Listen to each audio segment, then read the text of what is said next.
ibadah kita non kurang. Kecil Allah sudah kalian melaksanakan ibadah haji, wastaghfiru. Kalian beristighfar. Kenapa boleh jadi ada yang kurang? Maka kita berharap mudah-mudahan kalau kurang Allah ampuni kita. Kemudian kita juga berharap mudah-mudahan kita istiqomah sampai akhir hayat, selalu dalam keadaan beribadah, selalu senang di majlis ilmu, selalu senang di masjid.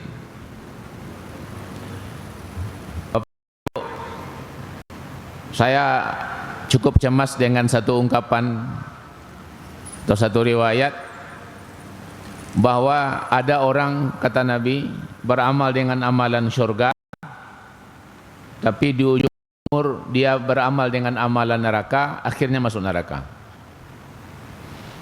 Tapi ada orang sepanjang hidupnya dia beramal dengan amalan neraka, tapi menjelang hayatnya dia beramal dengan amalan syurga, maka dia masuk surga. Maka ternyata yang dinilai oleh Allah itu adalah finish. Ibarat balari kau, bukan startnya tapi finishnya. Jadi tidak ada jaminan kita yang rajin sholat ke masjid ini akan sampai akhir seperti ini, enggak ada jaminan. Dan tidak juga ada yang mereka jauh dari masjid, malas ibadah, lalu mereka akan jadi orang ahli neraka, belum tentu. Jangan-jangan besok, mohon maaf Bapak Ibu, kalau masuk surga gitu kiranya dulu lo preman-preman nondak ke masjid kau masuk surga gitu. Pas macam lihat di surga, cari dulunya pada awak. Kecewa, bakal dulu lang pada kami gitu. Rupanya mungkinnya lambat mulai tapi kancang larinya dan nyesi koma.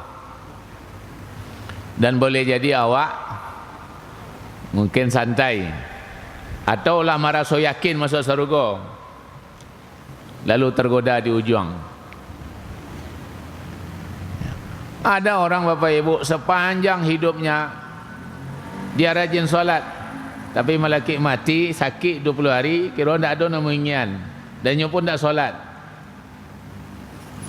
Tak neraka bu. Maka karenanya ada dua doa yang Allah ajarkan, Rasul ajarkan. Mudah-mudahan doa ini menjadi doa agar kemudian Allah kokoh tetapkan hati kita. Rabbana la tuzigh qulubana ba'da idh hadaitana wa hab lana min ladunka rahmah innaka antal wahhab. Bagi ibu-ibu yang belum hafal, coba lihat nanti surat Ali Imran ayat 8. Ya Tuhan kami, jangan engkau condongkan hati kami kepada sesat setelah engkau beri petunjuk. Jangan engkau condongkan hati kami kepada jahat, kepada buruk setelah engkau beri hidayah.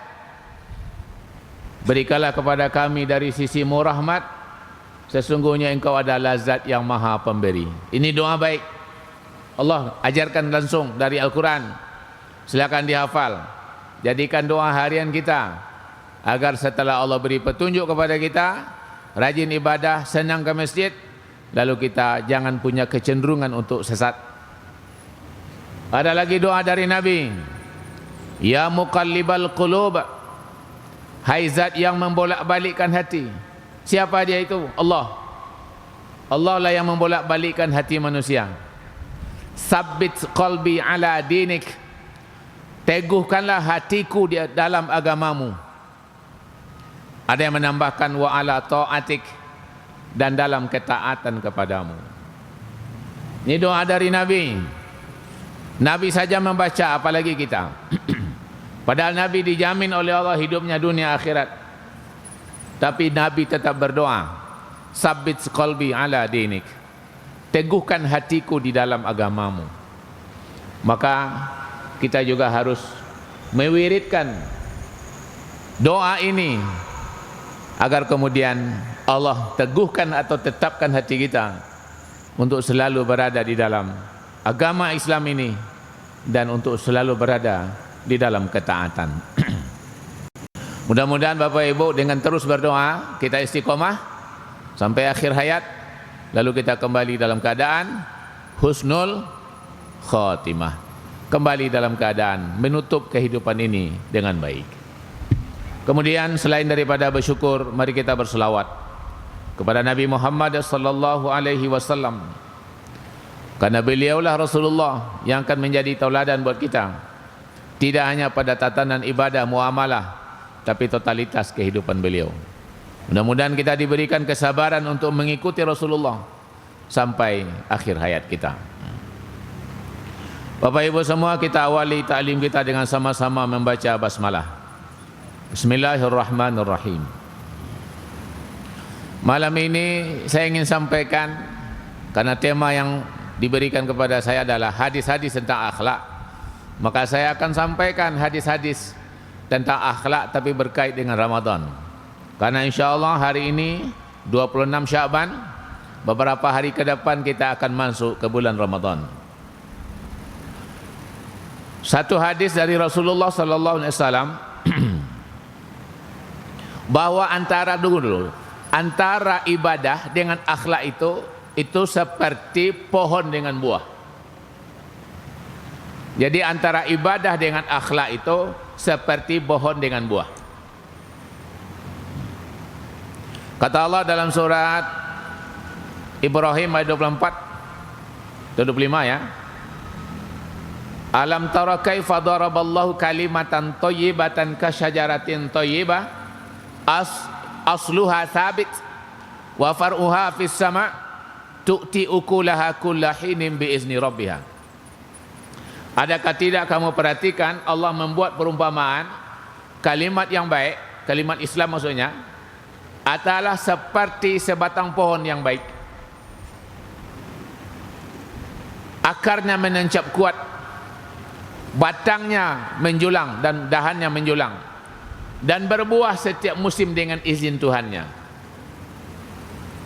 Apa itu akar? Itulah iman tauhid, akidah kita.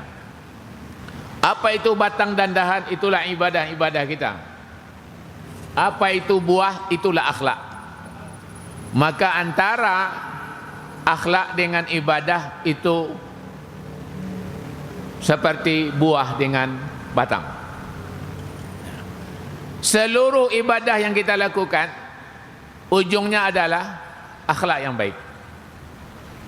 Itulah kenapa Nabi mengatakan, sesungguhnya aku diutus untuk memperbaiki akhlak. Innama bu'ithu liutammima makarimal akhlak.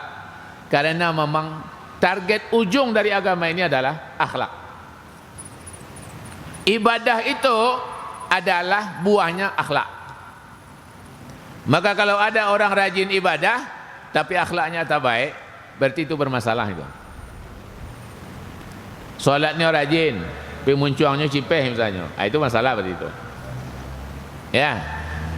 Puasanya lain, tapi akhlaknya tak baik, berarti itu sedang bermasalah. Puasanya atau ibadahnya bermasalah itu. Nah, maka malam ini saya ingin sampaikan beberapa hadis terkait dengan akhlak sebagai bentukan daripada ibadah Ramadan atau ibadah puasa. Satu hadis riwayat Imam Bukhari, kata Rasulullah SAW, malam yada' qaula zur, siapa-siapa yang dia tidak bisa meninggalkan dusta, wal amala bihi, dan dia beramal dengannya, wal jahla, dan dia berbuat jahil, falaisa lillahi hajah fi ayyada'a ta'amah wa syarabah, maka tiadalah bagi Allah ada butuh dia menahan lapar atau juga dia meninggalkan minum. Apa makna hadis ini? Siapa-siapa yang dia berpuasa tapi tak bisa meninggalkan dusta. Nah, dusta itu akhlak Bapak Ibu. Dusta itu kan bukan ibadah kan, tapi itu akhlak gitu. Jadi orang kalau berduto, saya kata jawab Bapak Ibu, itu akhlaknya kan itu. Ada orang yang berduto sekarang jawab Bapak Ibu? Ada. Mau pernah mengecek dari seorang akeceknya, kalau ibu tu ketika berasian saya tidak duto tu. Jadi komentarnya, Kalau ibu tu kecenya, ketika barasian saya tidak dutonya gitu. Berarti selain daripada barasian, tahu barasian kan? Apa barasian tu? Abah mimpi. Selain daripada abah mimpi saja nyo tidak berduto tu nyo.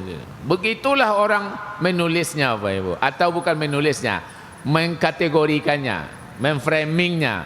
Kenapa? Karena boleh jadi dia dikenal ke mana-mana sering berdusta. Dan itu adalah perkara akhlak. Mohon maaf ambo Bapak Ibu non rajin masjid gini ko non rajin solat berjamaah ko, ada ndak non lah meninggalkan duto dalam kehidupannya agak sepokan ko, ada ndak? Ambo sepokan ko ndak ada berduto dia buaya, ada ndak? Ha? Kalau ada coba acung tangan, coba ada. Kadang awak berduto ko ndak sadar Pak gitu.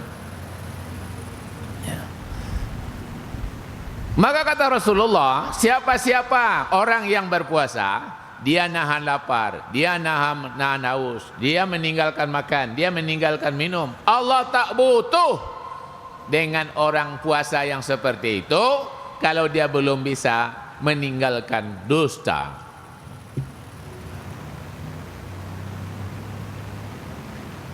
Berarti Ramadan mendidik kita supaya tidak berdusta, ya. Lalu ada orang Bapak Ibu keceknya yang berduto-duto jo cenya. Kalau kau berduto bulan puasa ke sudah mau gorik beko cenya.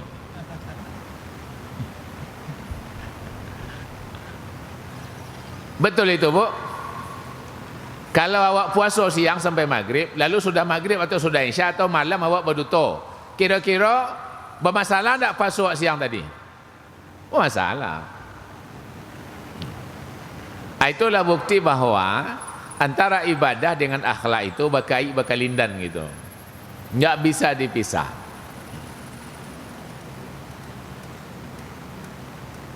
Nah, kalau ibadah Ramadan menghendaki kita jangan bohong, berarti Allah sedang mengajarkan kepada kita 1 bulan kalian jangan bohong, maka selanjutnya janganlah pernah lagi berbohong. Sebenarnya Bapak Ibu, awak berduto kok, awak tahu mah. Mau pernah baca buku Bu Hamka Bapak Ibu? Orang kalau berduto memang, orang kalau berduto, kecek Bu Hamka, kecek ayah Bu Hamka ke Bu Hamka. Awak kalau berduto keceknya, sediakan ompek duto untuk menutup duto dan pertama jago. Jadi orang kalau berdutonya harus menyediakan ompek duto untuk penutup duto yang pertama. Jadi nyo berduto. Nah, untuk menutup duto iko, abuik duto je gitu. Ya. Untuk menutup itu abuik duto je. Untuk menutup itu abuik duto je. Jadi nyo harus punya tabungan ompek duto untuk menutup duto yang pertama gitu. Maka puasa mendidik orang tidak berdusta. Siapa yang masih berdusta, Allah tak butuh puasa seperti itu. Allah tak lihat, Allah tak nilai. Sekaligus secara fikih Bapak Ibu, orang kalau dia puasa, lalu dia masih bohong, puasanya mungkin tidak batal, tapi puasanya rusak, tak ada nilai. Ya. Lalu kemudian kata Nabi, wal amala bih, wal amala bih. Dia beramal dengan kedustaannya itu. Dia tidak hanya sekadar berdusta, tapi dia melakukan, ya, atau kemudian mengikuti dengan amalan kedustaannya itu. Dia tahu itu keliru, tapi kemudian dia tidak hanya sekadar meyakini, tapi kemudian dia melakukan. Maka juga Allah tak butuh dengan puasa yang seperti itu. Kemudian wal jahl, dia berbuat kebodohan atau kejahiliahan. Apa jahiliyah itu? Jahiliyah itu sering anak-anak kita menyebut Rasul itu mengangkat manusia dari zaman jahiliyah kepada zaman berilmu pengetahuan. Itu keliru Bapak Ibu. Kalau soal berilmu, orang di masa Nabi itu berilmu juga. Mungkin tinggi ilmunya lagi pada bidang-bidang tertentu. Dia punya kemampuan membuat syair banyak-banyak. Dia punya kemampuan membuat gedung hebat-hebat. Soal ilmu mereka hebat. Tapi yang disebut jahil bukan soal berilmu, tapi disebut jahil ketika orang hidup tanpa aturan Islam. Rasul-rasul apa ibu menuri ambo ko orang kini jahil dia Bapak Ibu. Jadi kalau ada dulu zaman jahiliyah, kini zaman jahiliyah aja. Cuma kalau dulu mungkin zaman jahiliyah konvensional atau tradisional, kini jahiliyah modern. Apa indikatornya? Indikatornya adalah banyak orang melakukan perilaku-perilaku yang tidak berkesesuaian dengan prinsip-prinsip syariat Islam. Dan paling banyak non dilarang berperilaku jahiliyah dalam Al-Quran itu, dan kini banyak orang melakukan kalangan ibu-ibu. Kata Allah dalam Al-Quran, wala tatabarrajna tabarrujal jahiliyatil ula. Hai pedusi-pedusi, janganlah kalian bertabarruj seperti bertabarrujnya orang-orang jahiliyah dulu. Nah, kini kok pada umumnya wanita-wanita kita, terutama yang gadis-gadis atau tua alun muda terlampau, mereka sering bertabarruj, berhias ke wilayah umum, berancak-rancak ketika keluar rumah, tapi tidak berancak-rancak ketika di dalam rumah bersama suaminya. Keluar berharum-harum, ya bibi bermerahan, pipi warna-warni, bulu mata berlantian-lantian, ya, baju bersirah-sirahan. Nah, ini termasuk kategori Bapak Ibu jahiliyah ini. Dan sekarang banyak orang melakukan. Ya. Termasuk kejahilian ini Bapak Ibu, ketika orang melakukan pekerjaan-pekerjaan lago tak berfaedah, dan itu lebih kepada akhlak kita. Maka siapa-siapa yang melakukan perbuatan jahil, berbuat jahl, maka Allah tak butuh puasa orang-orang yang berbuat jahiliyah ini. Allah tak butuh. Ya. Amba sering dulu Bapak Ibu, kalau agak jauh apa yang bagi kajian atau kami tim Ramadan, atau kadang-kadang awak melewati pasar pembukuan, itu sering awak dengan anak-anak, mungkin sudahnya mandi, padusi, pakai baju kadang sampai, kadang pendek, rambut bergerai-gerai, lalunya berjalan lo sore-sore itu. Kadangnya pergi membeli pembukuan. Awak di belakang, kalau dipotong inyo, kadang-kadang dimukulah dulu celai. Dipotong inyo, dimukulah dulu celai. Dah putih-putih dah bang. Pokoknya dulu ambo MUI pernah memberi imbauan, tolong kepada ibu-ibu, ingin anak-anak gadis awak, jangan inyo membuka-buka aurat yo, terutama sore-sore malaki berbuka tu, merusak puasa orang semua. Kan iyo kan? Tolong ibu-ibu, kadang gadis-gadis tidak ada nampak dalam pokok, agak gaib sana hadir kau. Ambo yakin ibu-ibu kau punya anak, punya cucu, punya adik, tolong ingat, papa yo punya anak, punya adik, punya cucu, punya kemenakan, tolong ingat. Jangan sampai inyo bertabarruj dengan tabarruj jahiliyah dalam kapan saja, di mana saja, terutama ketika dalam keadaan berpuasa kau. Ya.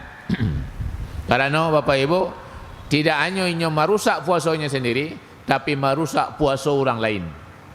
Jangan mencari aja buya aja. Baca orang mencari. Ya, motor bonda awak maduk ke muka. Nya di muka lah. Ya, awak potongnya di muka itulah dulu je lah gitu. Sama adanya gitu. Dah sudah-sudah Bapak Ibu. Poya ada kemudian dah sudah-sudah. Karena tiap simpang tu ada orang menggalih pembukuan. Dan di tempat gua menggalih pembukuan tu rami mereka tu Bapak Ibu. Ya.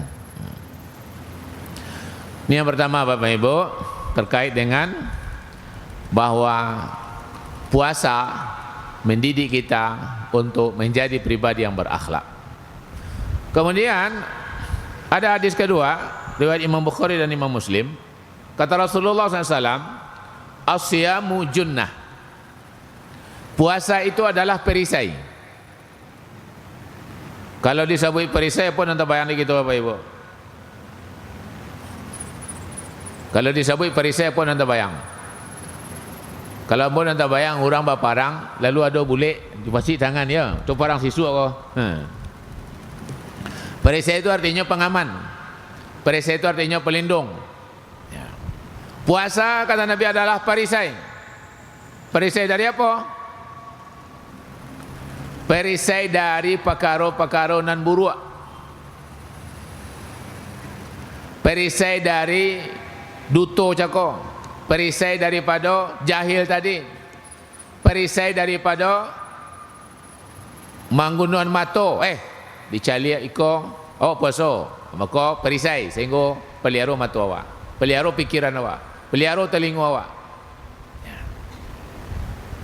Sehingga dengan awak meyakini awak sedang puasa, kalau awak lakukan itu bisa merusak puasa, maka awak terpelihara dari hal-hal yang akan merusak puasa, maka takut awak, lalu awak menghindar. Maka puasa menjadi perisai di awak sehingga awak tidak melakukan hal buruk yang akan merusak puasa awak. Kalau puasa apa-apa ibu, dicaliak gambar orang tak pakai baju, ya, mungkin tak batal puasa pak, tapi rusak puasa dia. Karena itu mencaliak aurat orang di TV, di HP, atau langsung mencaliak orang kurang baju. Dicaliak porno, gambar porno, video porno, maka awak puasa sehingga kemudian terpelihara, tak jadi awak lakukan.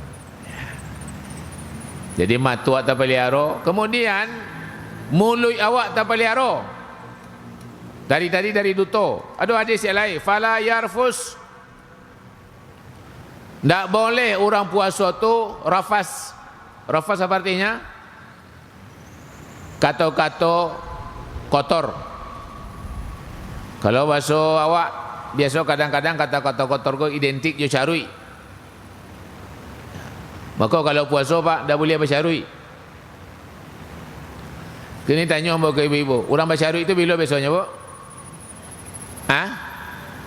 Ketika apa? Ketika berang. Maka puasa tak boleh berang.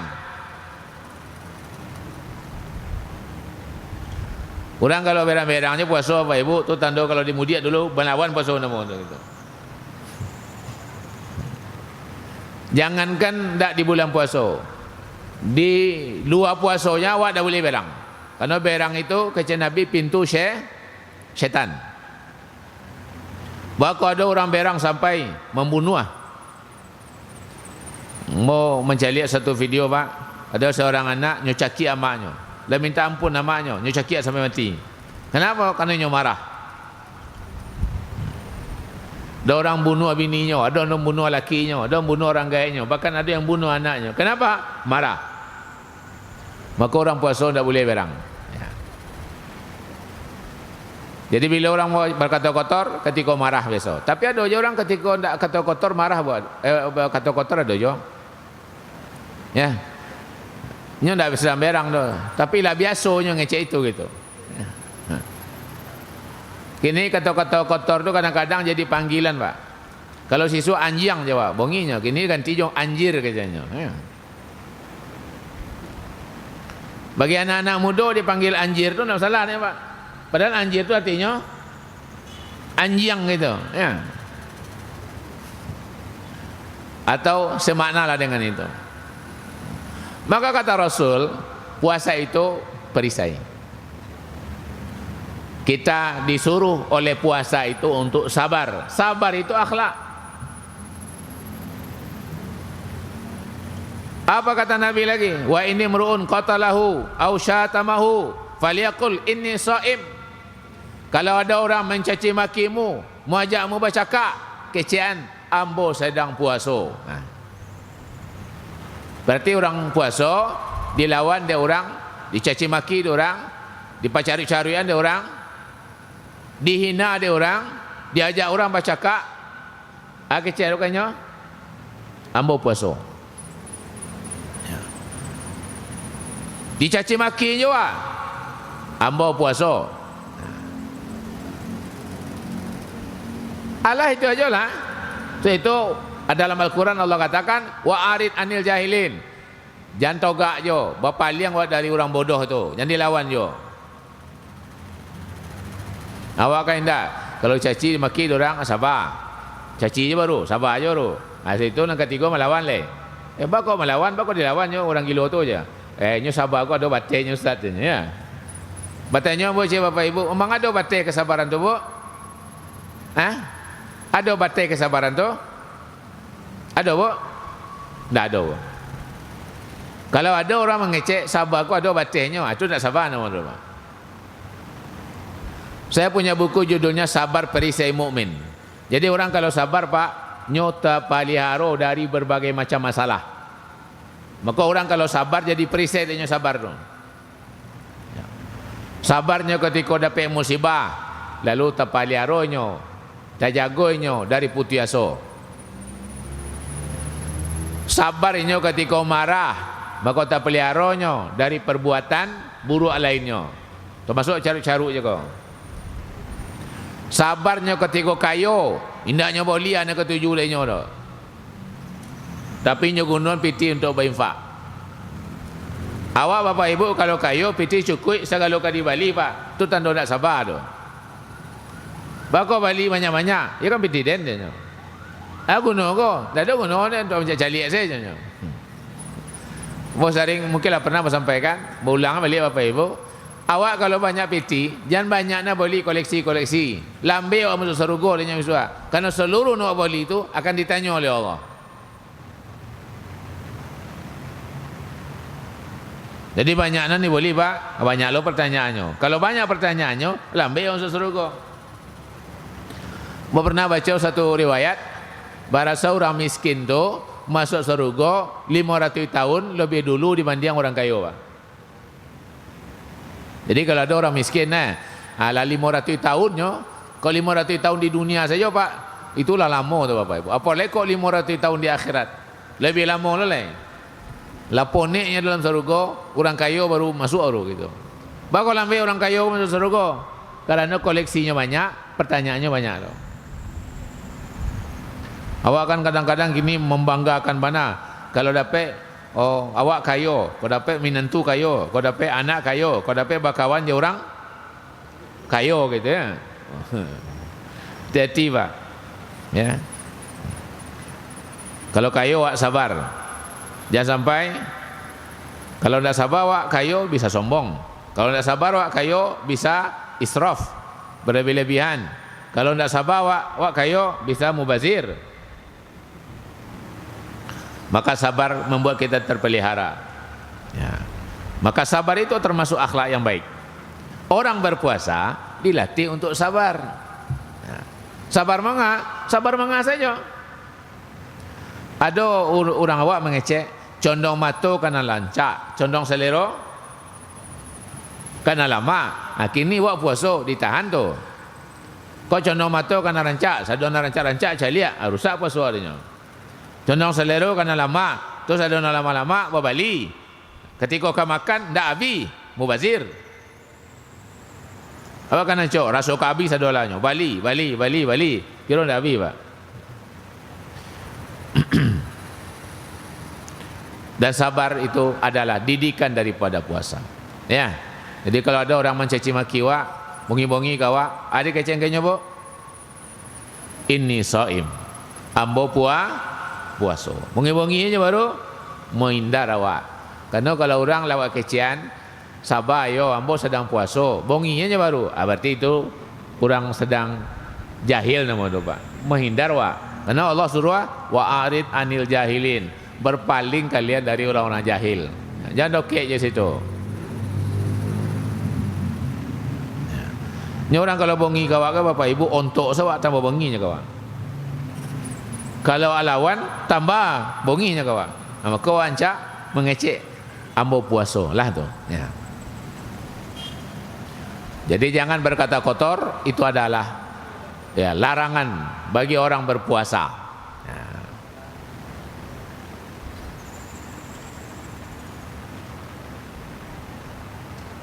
Kemudian orang berpuasa dilarang marah.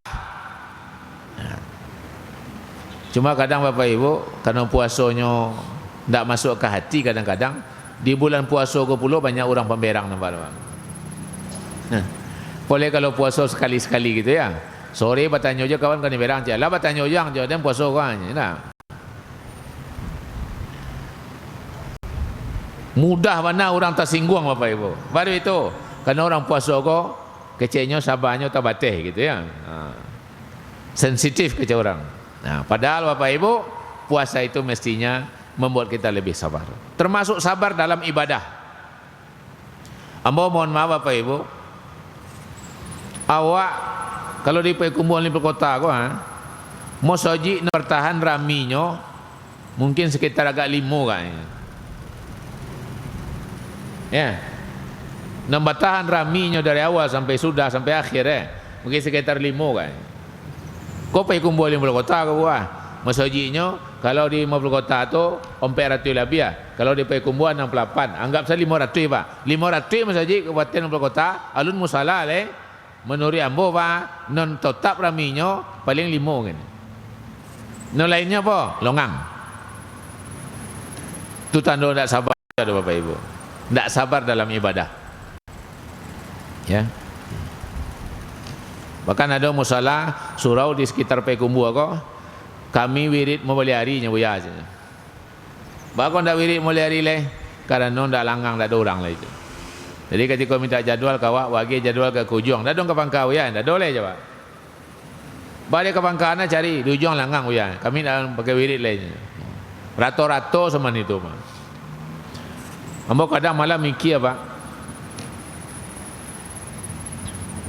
Sekian hari berpuasa, tiap malam ilmu diberikan, tapi ambo mencari, ndak ada ngefek kalau istilah nak kini ya, ndak ada ngaruh ada gitu kepada hati, pikiran, perasaan. Padahal sebenarnya ibadah itu mendidik awak untuk lebih dekat dengan Allah, lebih cinta dengan Allah, lebih senang dengan Allah. Kalau berhasil ibadah itu ibarat makan Bapak Ibu, bertambah-tambah makan. Tapi justru awak tergoda Bapak Ibu. Seakan-akan ibadah itu belum bisa mendidik hati, jiwa, pikiran kita untuk terus bersama Allah ya di kesempatan yang Allah berikan. Bahkan di ujung Ramadan Bapak Ibu orang meninggalkan hal-hal utama. Apa yang ada di ujung Ramadan? Ada bonus khusus namanya Lailatul Qadar, khairum min alfi syahrin. Tapi karena awak tergoda, awak justru meninggalkan hal utama untuk mencari urusan-urusan dunia. Sila kampung Bapak Ibu, kadang-kadang dia membuat kue, nomor tinggal ujung-ujung Ramadan. Dia pulang kampung, nomor tinggal ujung-ujung Ramadan. Dia mencari piti atau membeli baju, nomor tinggal ujung-ujung Ramadan. Itu namanya istilah kampung ko, hilang kapak dia mencari penjahit. Hilang kapak dia mencari penjahit. Kalau ada orang hilang kapak dia mencari penjahit, ini kurang tu. Ini kurang tu. Akal yang kurang tu. Kincing-kincian dah jalan itu. Sebab hidup ko ada perhitungan Pak. Makanya ada ungkapan Nabi, puasa tu imanan wahtisaban, penuh iman dan perhitungan. Dan orang non perhitungan itu, itulah orang-orang yang akan beruntung. Tapi kalau tidak ada perhitungannya itu mah namanya kehilangan hal utama demi sekedar mengejar ya aksesoris dunia. Ya. Bapak Ibu anda rahmati oleh Allah, kadang awak cemburu Bapak Ibu mencari orang-orang di ujung-ujung Ramadan tu fokus mereka untuk ibadah. Awak kadang-kadang masih sibuk mencari dunia atau mencari hal-hal yang terkait dengan dunia. Ya. Maka kita Bapak Ibu harus keluar dari tradisi itu supaya kemudian ibadah yang kita kerjakan berbuah kepada akhlak yang baik. Tidak hanya soal ibadah itu diterima oleh Allah, tapi melahirkan akhlak, adab, budi pekerti yang baik. Kemudian Bapak Ibu semua, saya bacakan satu hadis lagi, dan ini juga adalah buah dari akhlak, bagian dari akhlak. Kata Nabi, man fatara sha'iman siapa yang membukakan orang yang berpuasa, kana lahu mislu ajri, maka dia akan mendapat semisal pahalanya orang yang berpuasa itu. Ya. La yanqusu min ajri shaim syai'a, dengan tidak mengurangi pahala orang yang berpuasa itu sedikit pun.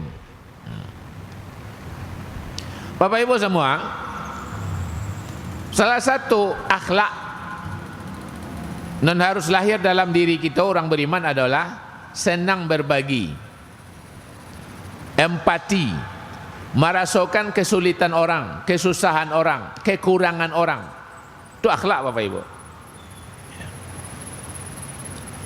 Maka dimotivasi oleh Rasulullah sianan membukukan orang mempuasa. Korang puasa ke apa? Kalau orang tak puasa dia gia, ada nilainya tu. Dia ibu tanya kamu, mau laki mau tak puasa dia buya saja. Kadangnya siang minta nasi, dah dimasaknya bongi, dia gia awak takut berdosa. Mana rancak? Kecil ambo, agi aja nasi, cuma nasihati tarui jambo dan doakan. Ya, sebab kan tak bercakap lah saudara yo pak.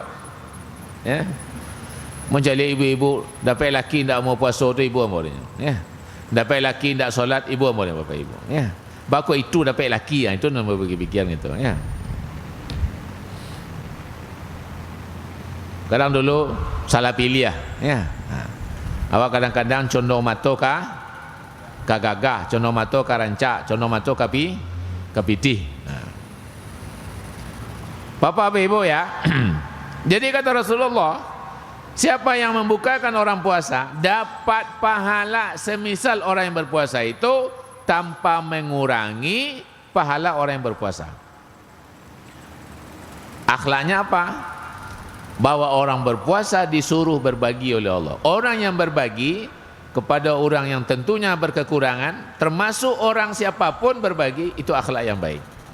Karena orang yang akhlaknya baik, inyo ndak ceke Bapak Ibu, inyo ndak sempilik. Baik sempilik basah maupun sempilik karyang. Ya sempilik kedua ke bu? Ya. Sempilik basah manyo. Nyo mau pergi apa bukuan, pi non lah hendak ketuju deh nyo. Kalau sempilik karyang, yo nanda namu bagi do Bapak Ibu.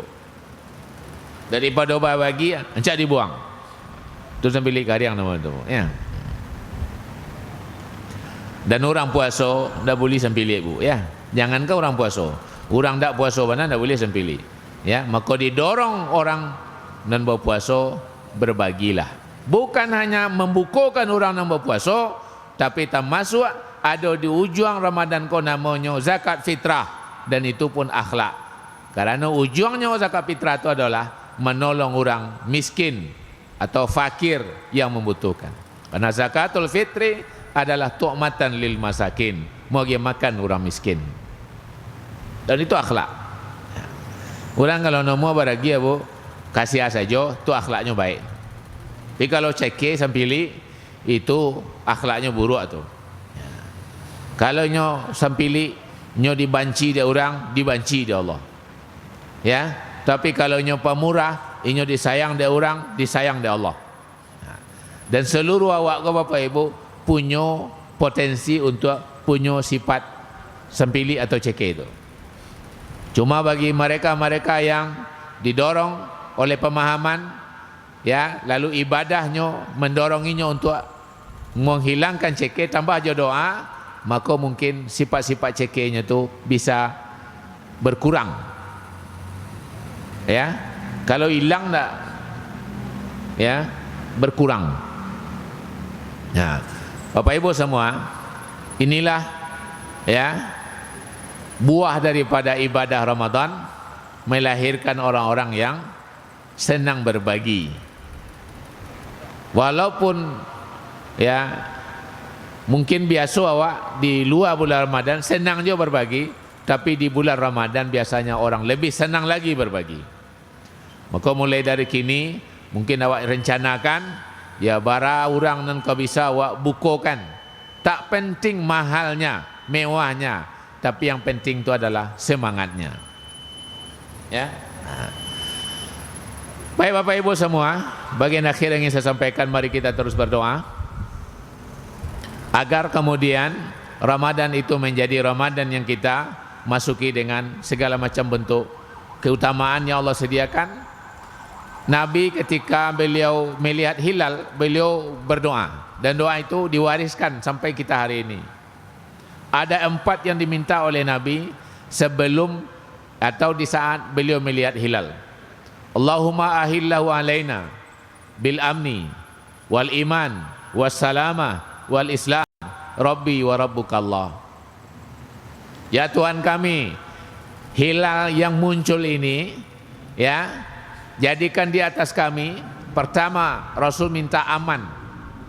Kalau aman wak Bapak Ibu, berarti aman wak selama puasa. Aman awak je keluarga, aman negeri awak, aman negara awak. Kemudian minta iman, karena kalau je iman awak puasa, sama je makan terasa lemaknya, karena makannya bergaram. Kalau ndak je iman awak beribadah, itu hamba rasa ibu. Selaman makan ndak je garam. Ibu kalau masak ndak ada garam rasa ibu, hamba. Asal itu beribadah tanpa iman bu. Beribadah tanpa ilmu, maku hamba saya pak. Puasa pak pi hamba saya. Solat hamba saya. Ndak ada terasa lamanya. Ndak ada terasa lezatnya. Kenapa? Karena iman yang menjadi bumbunya kurang. Minta kepada Allah salamah, keselamatan, sehat badan awak, lahir batin. Kemudian minta kepada Allah al-Islam. Kenapa minta Islam lagi? Karena dengan Islam yang maknanya penyerahan diri kepada Allah, kita akan menjadikan Ramadan ini mau diatur oleh Allah. Awak kadang-kadang dalam hidup Bapak Ibu, awak masih mengatur diri awak sendiri. Padahal sesungguhnya ketika kita berislam, kita siap diatur oleh Allah. 2 kata saja buat orang yang Islamnya baik. Apa itu? Sami'na wa ata'na. Kami dengar dan kami taati. Ya. Mudah-mudahan dengan kita meminta Islam yang sempurna kepada Allah, suatu waktu atau di bulan Ramadan kita menjadi orang non pasrah untuk diatur oleh Allah. Ya. Nah.